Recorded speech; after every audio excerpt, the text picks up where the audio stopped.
ఈరోజు దేవుని వాగ్దానము. ప్రభువు నీతో మాట్లాడుతూ ఉన్నాడు. ఆయన గొర్రెలకు సమృద్ధి జీవమును ఇవ్వడానికి ఈ లోకంలోనికి వచ్చాడు.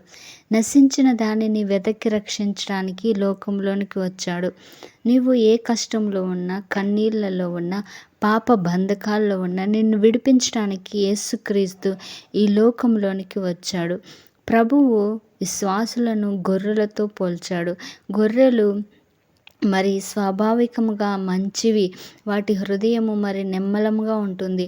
అవి గుంపులో మందలు మందలుగా ఉంటాయి. మరియు అవి ఒక్క దానిని బట్టి ఇంకొకటి ఫాలో అవుతూ ఉంటాయి. అదేవిధంగా యజమానుని స్వరమును వింటాయి. యజమానుడు ఎక్కడికి తోలుకొని పోతే అక్కడికి వెళ్తాయి. అక్కడ మరి వాటికి మేపు కలుగుతుంది. వాటికి సమృద్ధి అయిన ఆహారం కలుగుతుంది. మరియు అవి భద్రంగా కూడా ఉంటాయి. యజమానుని స్వరమును వింటాయి. కాబట్టి దేవుడు విశ్వాసులను గొర్రెలతో పోల్చాడు.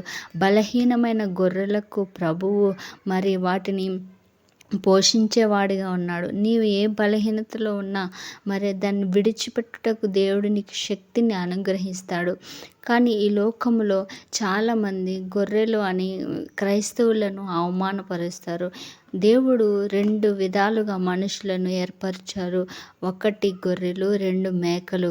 మేకలు అవి ఇష్టానుసారంగా ప్రవర్తిస్తాయి. ఎక్కడ ఆహారం ఉంటే అక్కడ ఆగిపోతాయి.